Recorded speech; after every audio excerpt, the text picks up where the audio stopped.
Hey, salut les TikTokers ainsi que les gens des autres réseaux. Ici Martin Faneuf, alias Montreal Big Rat. Écoutez, aujourd'hui, je vais vous parler d'un sujet qui me passionne, les pets. Oui, en québécois, les fuses, en français de France, les caisses, ou en snob, les flatulences. Et oui, et oui, et oui, j'ai un sens de l'humour d'adolescent attardé. Il n'y a rien qui me fait marrer plus qu'une bonne fuse bien placée. Alors, par rapport à ça, je me suis acheté un petit livre. Là, vous le voyez en envers. Ça s'intitule L'art de péter, écrit par Pierre-Thomas Nicolas Hurtaud.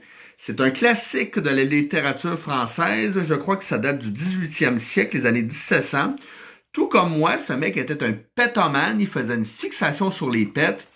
Et il a écrit ce livre-là qui est très scientifique à propos des pets. Il décrit toutes les sortes de pets, les bruyants, les silencieux, les langoureux, les secs, les odorants, malodorants, les chauds, les tièdes, comment péter en public sans trop que les gens s'en rendent compte. Je pense qu'il y a différentes techniques de lever la jambe pour que ça sonne mieux, ou ainsi de suite.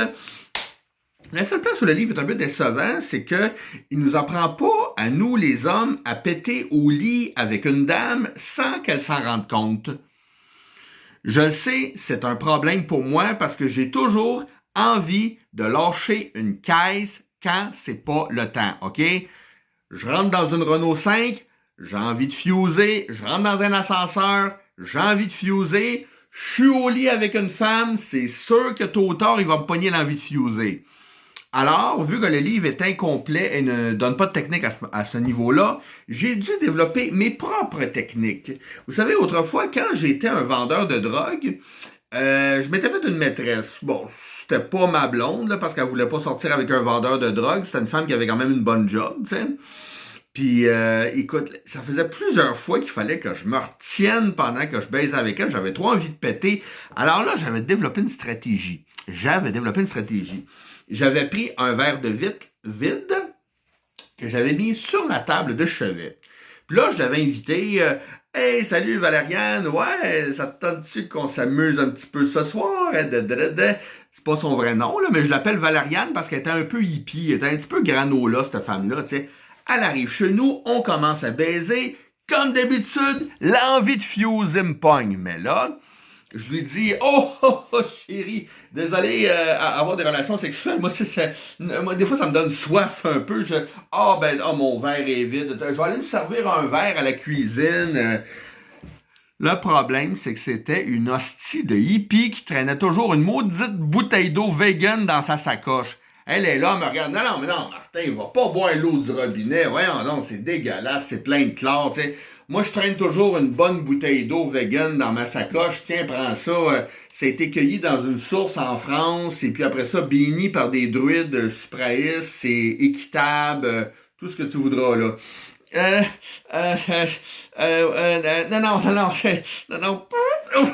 Non, c'est correct. J'aime mieux de la cheap, OK? J'aime mieux de la cheap. Pogne mon verre d'eau. Je décalisse vers la cuisine. Mais j'avais trop attendu, sacrament, tout le long du trajet.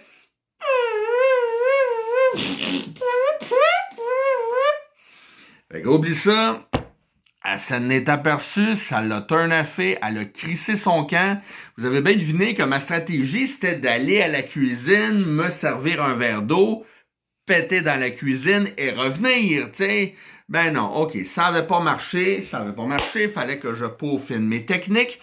Fait qu'une semaine plus tard, tu sais, je la rappelle, ouais, excuse-moi Valériane pour le gros pet de l'autre jour, c'est parce que j'applique tes conseils nutritionnels, là, j'ai commencé à devenir vegan, là, puis là, ça l'a amadoué, là. Ah, ok, Martin, oui, c'est normal, quelqu'un qui est pas habitué de manger des légumes, là, il va péter, oui, ok, non, je te pardonne, c'est correct, là, tu sais. Le soir même, on se revoit, on recommence à baiser, l'envie de fuser me pogne encore, ok? Alors là, mais là, ma stratégie était pas mal plus à point. Premièrement, j'enfourche la couverture bien profondément dans mes fesses pour amortir le choc et que ça serve de filtre si le pet est malodorant.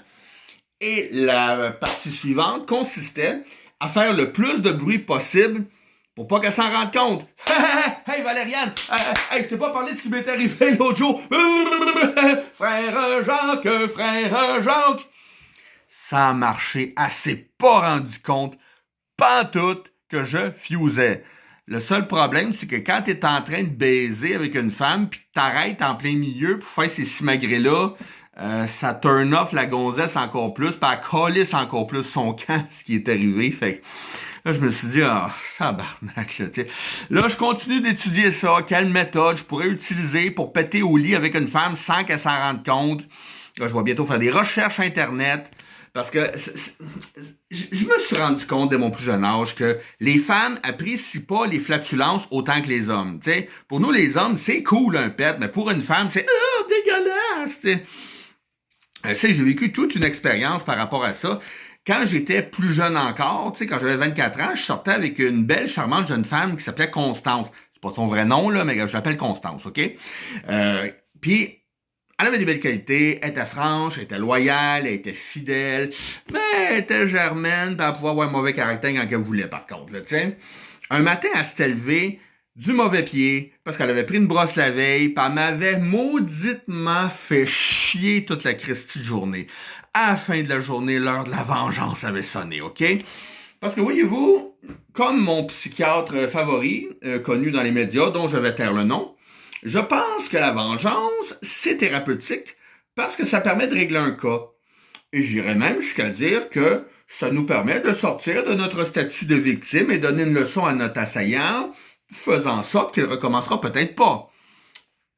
Alors là, à la fin de la journée, je décide de prendre ma douche avec Constance. OK? Il faisait chaud, c'était l'été, tu sais. Dans l'espoir qu'une envie de péter me pogne dans la douche. Et... oh, miracle, je suis exaucé. Dans la douche, il me pogne le plus gros Saint-Cyboire d'envie de fuser de toute ma calice de vie. J'avais prévu le coup. Je me tourne dos à Constance, comme ça, dans la douche. Je fais exprès d'échapper le savon. Pas de danger, on n'est pas en prison. OK? Puis là, je lui dis, oh chérie, tu peux-tu ramasser le savon que j'ai échappé? J'ai de la boue dans les yeux, je vois rien. Maudite marque, ça chauffe. Fait qu'elle, qui était derrière moi, ben là, elle s'est penchée pour ramasser le savon. D'un coup qu'elle a eu la face devant mes grosses fesses, j'ai reculé mon cul dans sa face, et là...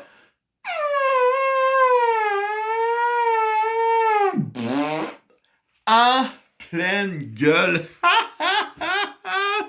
Mais là, ventre saint gris. À ma grande surprise, je fus dans l'obligation de gérer une crise. T'es rien qu'un maudit colon, d'épais, d'attardé mental, et puis tu me respectes pas. Mais moi, j'étais tout le temps toasté sur le pot dans ce temps-là. Moi, comme un con, je m'en vais lui dire, ben là, chérie, je viens de te péter d'en face, là. C'est sûr que je te respecte pas, là. Oh, je l'ai regretté, tabarnak. C'est que je l'ai regretté. Parce que là, le chagrin, chez elle, a fait place à la colère. Puis à ma grande surprise, elle a fait de moi l'objet de cette colère. Hey, bordel, j'ai reçu tout par la tête, OK? Le siphon de toilette, le shampoing, le revitalisant, la barre de savon. Écoute, j'ai réussi à sortir de la chambre de bain, là, tant bien que mal, à quatre pattes. Je mangeais coup de pied dans le cul par-dessus coup de pied dans le cul. Bordel. C'est là que j'ai compris que, des fois, entre gars, quand on est sous pis qu'on est gelé, fuser dans la face de ses chums, ça peut être marrant. Mais avec nos blondes, ça s'appelle pas trop souvent.